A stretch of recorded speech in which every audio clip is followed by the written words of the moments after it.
good afternoon, and happy Tuesday. All right, guys, welcome back to Tips from Elaine's Desk.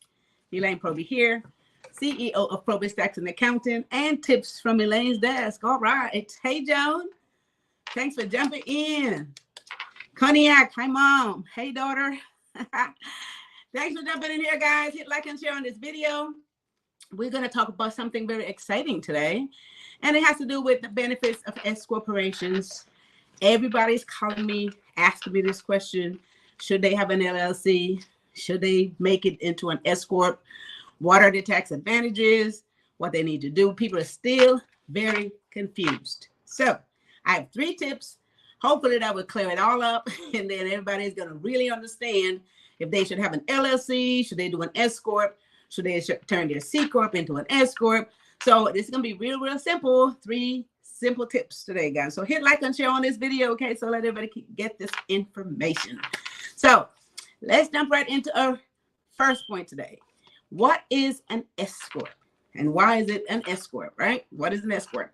So normally what you will have to do is form a corporation, which is a regular C corporation. You go to whatever state you're doing this in and you form a corporation. That's where it starts. And then for years, a regular C corporation for IRS purposes was paying double taxation, meaning that the corporation will file a tax return, pay taxes on the profits.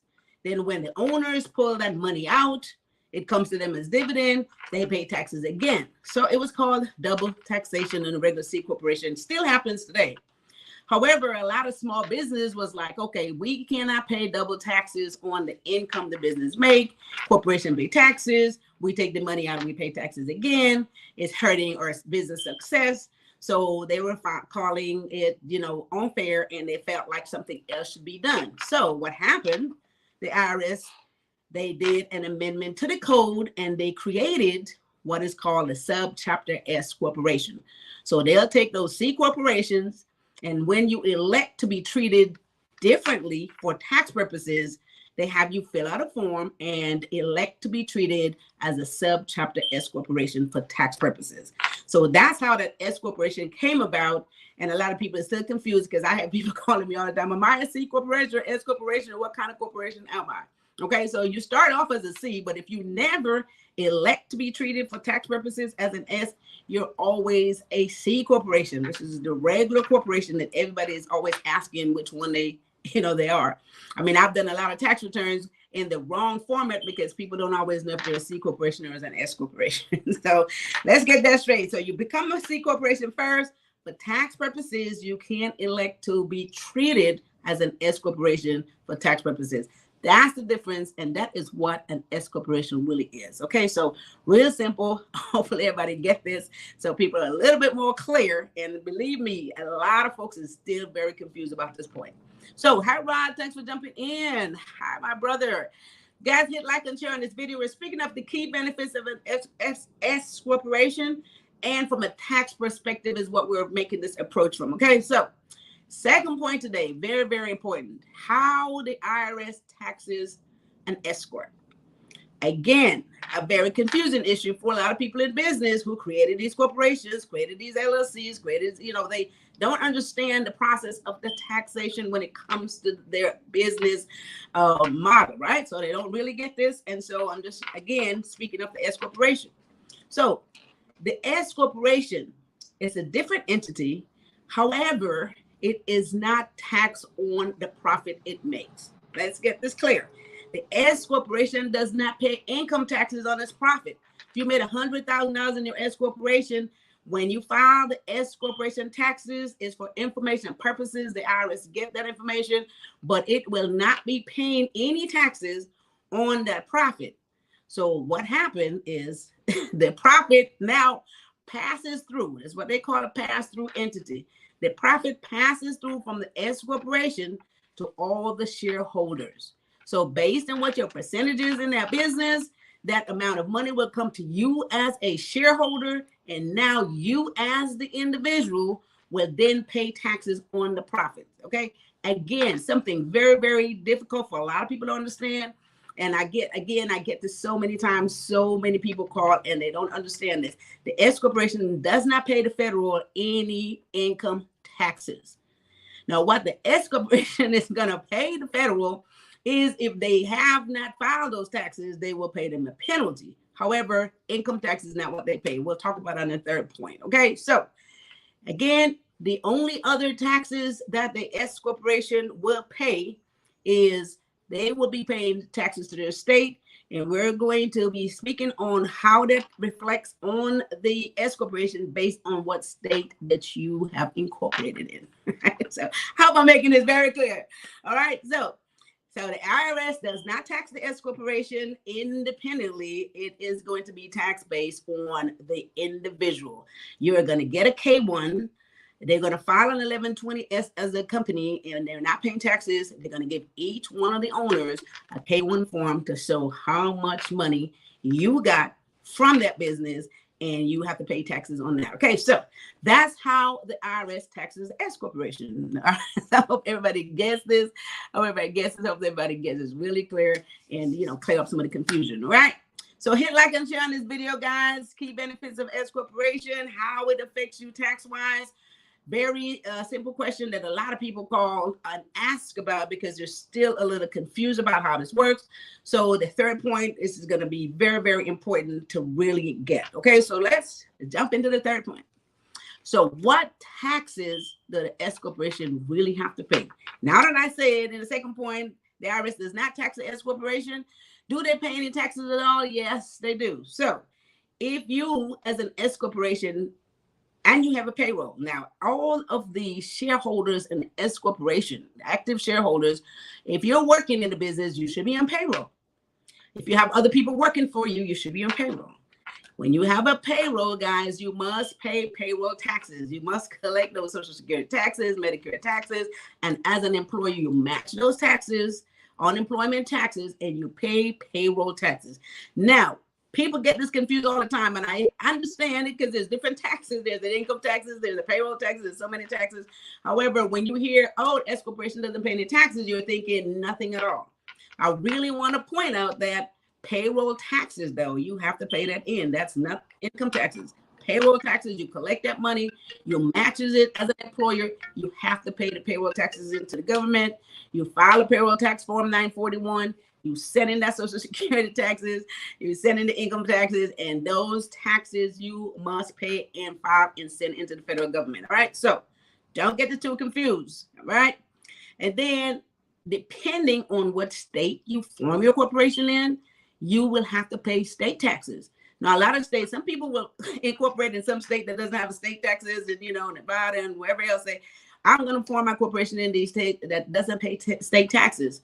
However, if you are operating, let's say, and we always like to talk about California, if you're operating your business in California, your corporation is going to have an obligation to pay California's taxes.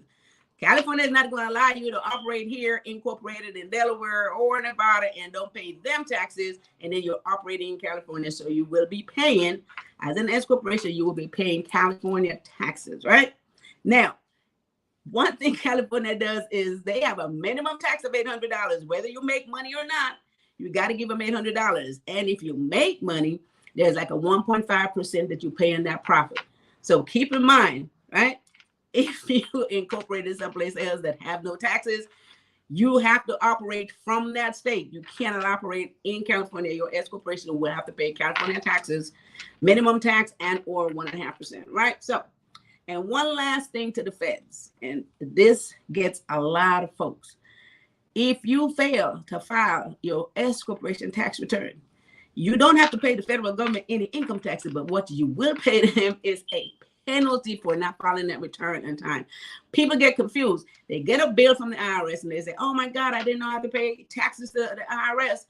But when I look at the letter that they get, it's usually not income taxes because it shouldn't be. It is failure to file taxes. And let me tell you, that is huge. They charge you $220 for every month you fail to pay. And that is also for each partner that's in the business. So just imagine if you have 5 people in the business, $220 for each person in the business for every month that you fail to file those taxes. That's huge. So people get thousands of dollars worth of penalty, lots of money, and they're thinking, oh my God, I thought I didn't have to pay income taxes, and why do I have a tax bill? It is a failure to pay penalty. So be very careful. Make sure you file those taxes on time.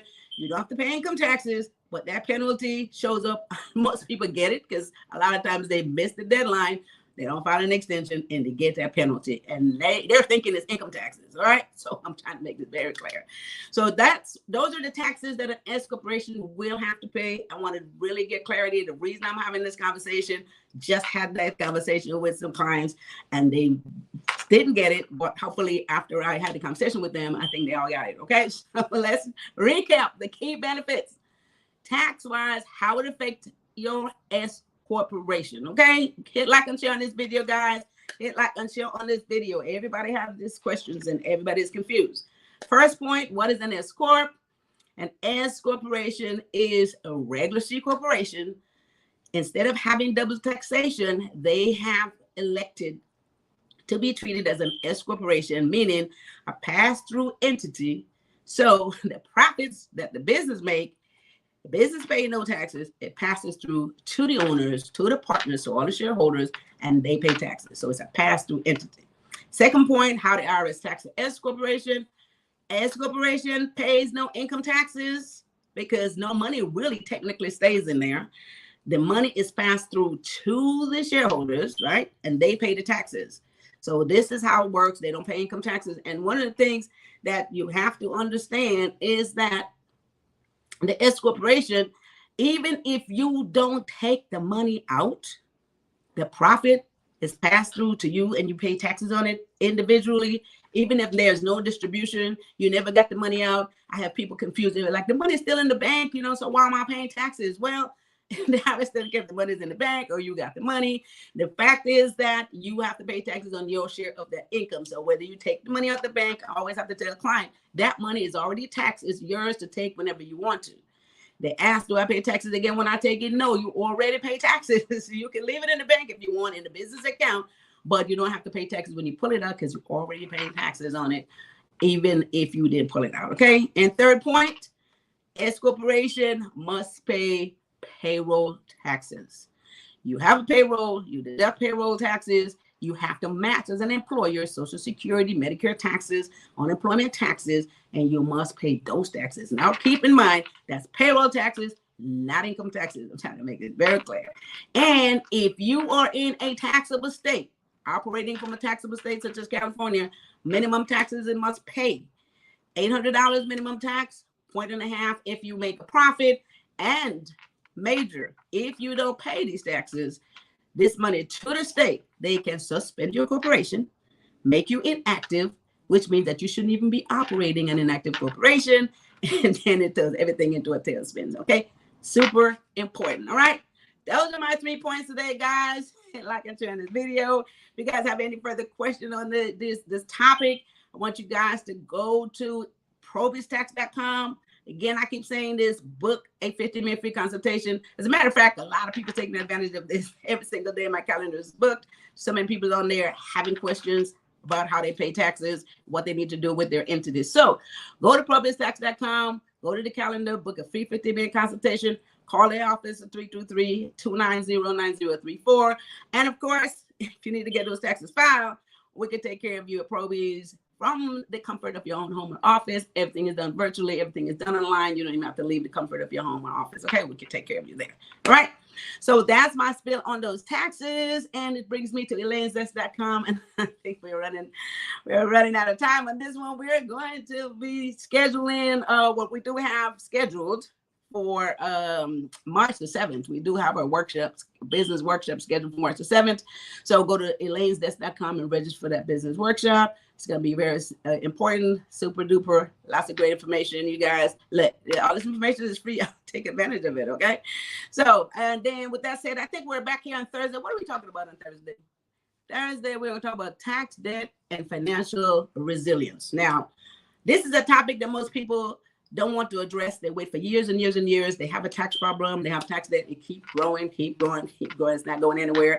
The IRS is going to look for you for 10 years. The state is going to look for you for 20 years. So if you have a tax debt, we want to talk about how you deal with that tax debt and also financially take care of your other financial affairs. Okay, so we'll talk about that super important information on Thursday at 1 p.m. I think that does it for me today. All right, so with that said, I want you guys to have a wonderful rest of your Tuesday afternoon. And with that said, you guys take care of each other and take care of yourself. See you on Thursday at 1 p.m. Thanks. Bye-bye.